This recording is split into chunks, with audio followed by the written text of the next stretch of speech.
You know, I must say, when I saw the title of this video, I was like, this is what I've been thinking. Because I love Man of Steel. I love Superman 1978. But I think worldwide, as far as thing goes in the public view, we don't have a Dark Knight for Superman yet. We don't have that big of a movie. Other than, like I said, like 1978 was a big hit. And I think that overall, Superman, Man of Steel was accepted, but it just wasn't as big of a hit as DC wanted it to be. So it is what it is. I think it's underrated, but that's my view. However, with James Gunn doing what he's going to be doing, I think that people are like, well, this movie better be perfect then. So I would not want to be James Gunn. I would not want to be him. I'm just letting y'all know right now. But let's check this out. There has been an endless debate of how Superman should be presented in the DCU, and today I will be explaining why I believe the DCU Superman needs to be perfect. Yep. So people have said what they've said about Superman not having the trunks. They're going to give him the trunks. They're probably either going to give him the same score, the music that he had in 78, or they're going to make something very similar to it. But I think they're going to go with Happy Superman, Bright Superman. They're going to do, they're just, because of the different complaints over the years, that's what they're going to do. They're going to play it as safe as possible. That's what I think.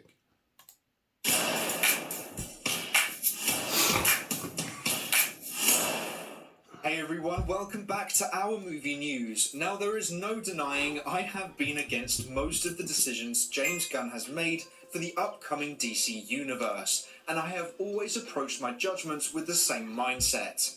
I'm always going to be open-minded to every decision made, but that doesn't mean I will agree with it, and if I don't agree with it, I will say so. And today's video is about one of the many discussions the DC fandom has been having. The debate is about how should Superman be presented in the DCU. Should he be morally perfect, always doing the right thing and be Superman from the start, or should he make mistakes along the way and learn to become Superman? I think that's what they're going to do. They're going to make him morally perfect and the Boy Scout and all that stuff from the beginning.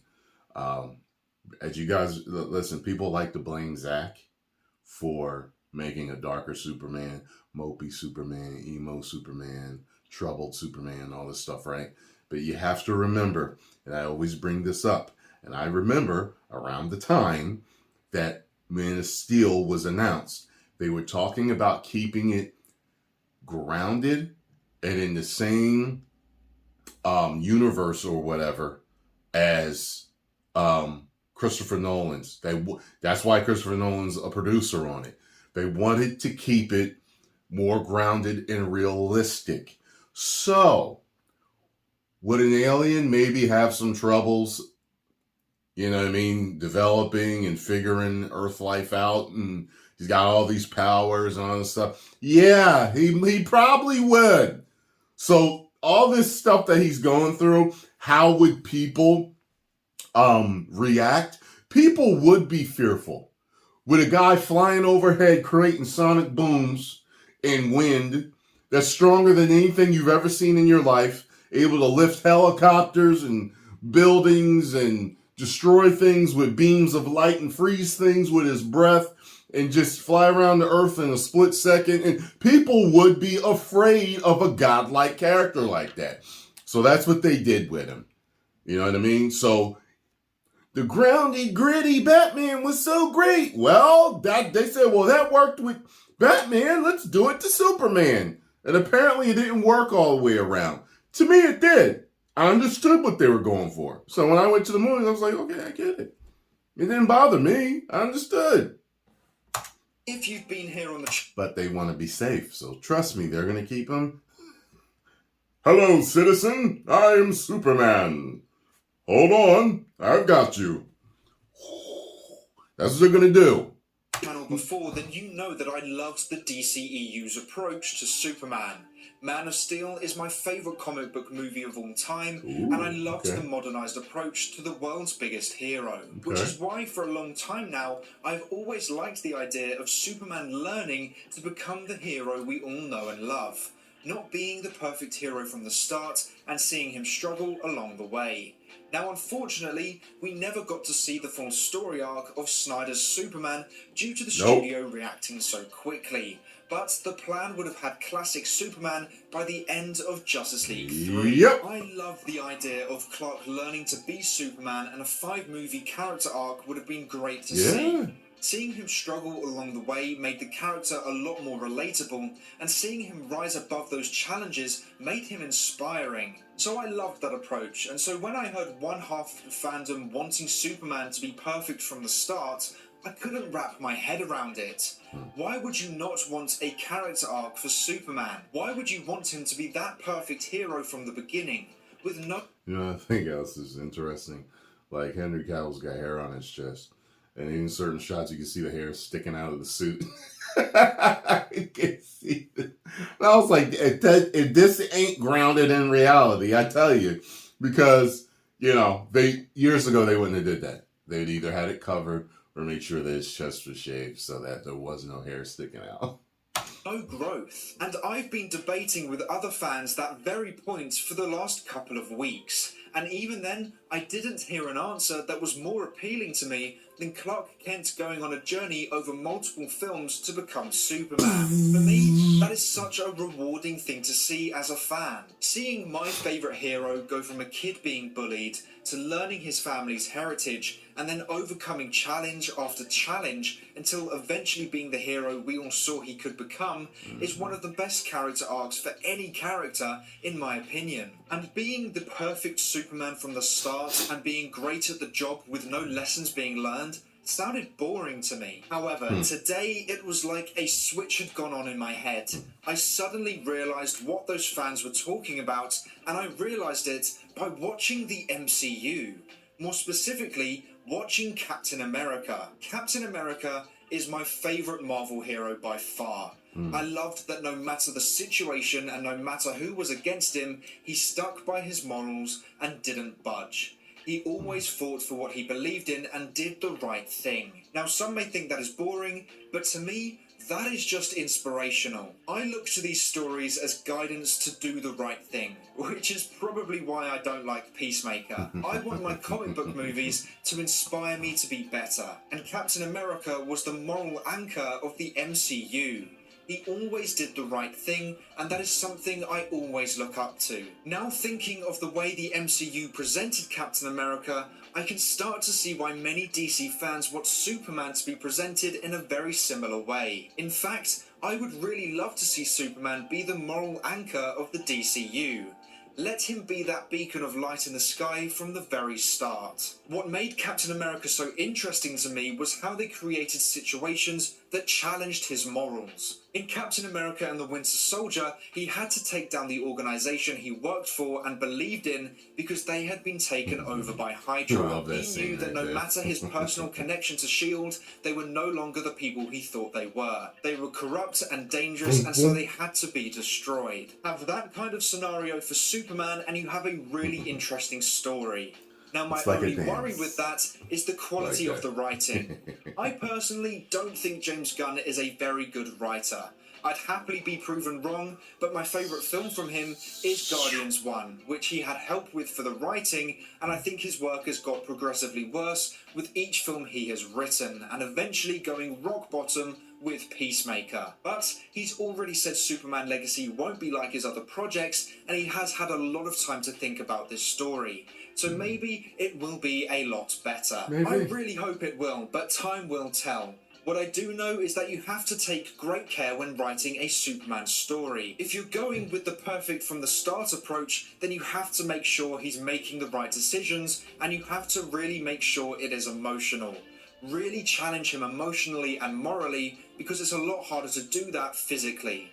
So if he's written badly, it will come across corny and boring. Having a perfect from the start hero can easily be written badly and will not go down well with audiences if executed poorly. That is my worry for James Gunn's Superman.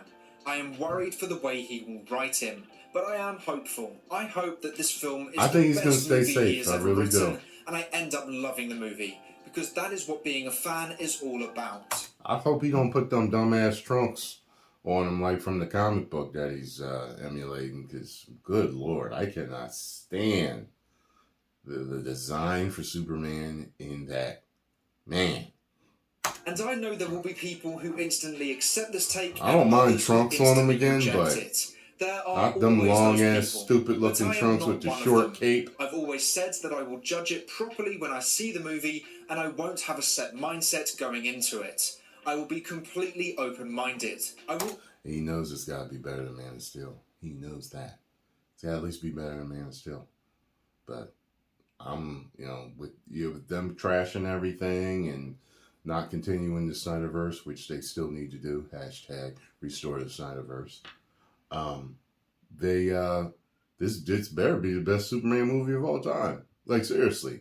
All the garbage they put us through as fans, all the reworking and trying to catch Marvel instead of running the race the way they should have, their own race the way they should have, making all these dumb decisions, I'm telling you, it better be worth it. Because if it's not, fans are going to lose they're going to lose it. And they're going to let you know. You know it's coming. So, like I said, I wouldn't want to be James Gunn. I wouldn't. I'll also continue to comment my opinion on the decisions he makes, like I have done so already, and I welcome you to do the same. It's always great to get other people's points of view, because if there's a chance to expand our own knowledge, or to see another side to the argument, then we should absolutely take that chance. Now, after all I have said, there is one argument I don't think I will ever be able to change my opinion on. What? And that is the trunks argument. I think a modern-day Superman should definitely not have trunks on the outside of his suit. Well, I mean, that argument is definitely relevant. The fact of the matter is, the reason why so many superheroes have trunks is because the strong men back in the day used to wear outfits like that. Like the strong men at circuses and they did different street shows. They would have these tights and trunks. They looked like that. So Superman being strong and Batman and all these other characters. That's why if you go back into the 70s and 80s and you look at all these different comic books, like everybody has a pair of trunks and tights. So almost every single one. That's why. But yes, in today's time, if you want to keep it updated, we don't have strong men at shows that wear tights like that anymore. So, but I think it's a tried and true part of the suit. And it's one of those things that maybe if you're trying to get as many people in the theater as possible, you need to keep them on. But at the same time, they didn't do that with Batman. I mean, Tim Burton, he didn't have trunks. And that was way back then. He didn't have trunks then, and it still worked. So I don't know if it has to have it. But I'm not going to be mad either way. I've seen mock-ups of Henry Cavill with trunks and with no trunks. Trunks? No, not your son, Vegeta. Oh, but it doesn't matter to me. Just make the movie, it better be better than Man of Steel. That's all I got to say. It better be better than Man of Steel. Yes, I know it's a classic look, and yes, I know that some people think it is as important as the S on his chest, but I just don't. I think it looks so silly on a modern-day Superman. It looks great in the old movies and the comics, but translating that into a realistic and modern world just wouldn't work. If I saw any superhero wearing trunks on the outside of their costume in the modern day, I would just laugh. When I saw Tyler Hoechlin in the pilot episode of Superman and Lois, I thought it looked really cheesy, and I just couldn't take that part of Superman seriously. The only reason why I actually appreciated it was because it felt like a nice callback to the comics, and it was a nice little fan service moment, but then was brought back into the modern world. And it works for Christopher Reeve's Superman because of when it was made. But for a modern day Superman, I just don't think it works. Yet again, I'd happily be proven wrong, and maybe there is a design out there that makes it look good, but I haven't seen one yet. And I really hope we don't see Superman with the trunks on the outside of his costume. For me, my ideal Superman in the DCU would be experienced, already established and confident in his abilities. He would need to be hopeful with his words and actions, inspirational, and has already learned how to be Superman, and wearing a high-quality, modernized Superman suit. Those ingredients, to me, sounds like a perfect DCU Superman. So make sure to let me know your thoughts on a perfect Superman in the DCU in the comments below. But that is all for today's video. Thank you so much for watching. Please make sure to like and subscribe and turn on post notifications so you never miss a video. I hope to see you here again soon. So until then, have a great day. Bye. So get over and subscribe to Our Movie News. Now check this out. So I'm thinking, first episode damn of it, man, I'm telling you, like, I am chomping at the bit to see this movie, and I'll never stop saying hashtag restore the Snyderverse, because they need to. They need to finish it and stop playing around. Stop playing around with the fans' minds and everything. But this movie needs to be so perfect because they haven't been able to get it, right. And I thought Zack got it right. There was no need to jump right into Batman v Superman and everything. But, like I said, it wasn't as big of a hit as they wanted it to be. It wasn't their Dark Knight or whatever, I guess, for Superman. So it is what it is. And here we are. But, excuse me. Going to be under a microscope when it comes out. Y'all know it. Post comments down below. Let me know what y'all think. If you enjoyed my reaction, hit the like button, subscribe, and share.